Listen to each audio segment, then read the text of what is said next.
Hello and welcome to this training video. Today, I'm going to teach you how to create a new list in Aweber. It's an easy process.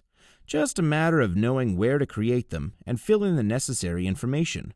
Real basic stuff. So without further ado, let's get into it. Here is where I'm going to start with you.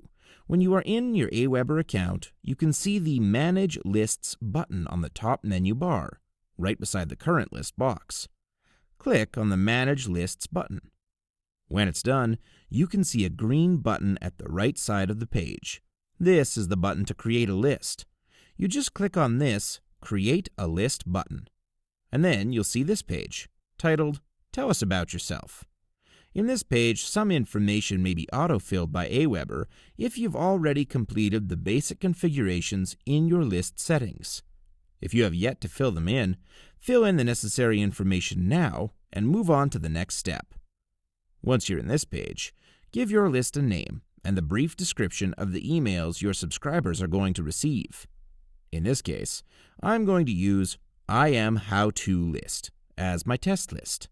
And for the description box, I'm going to type in I am how to tutorials.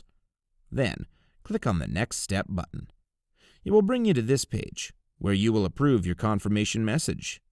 Click on the drop-down menu under Choose a Pre-Approved Subject, and click on the second option, which is Response Required. Please confirm your request for information. Leave the others at default, scroll down to the bottom, and click on the green button to approve message and create list. There you go with your new list. Once you've done this, you can start collecting your new leads. Thanks for watching this video.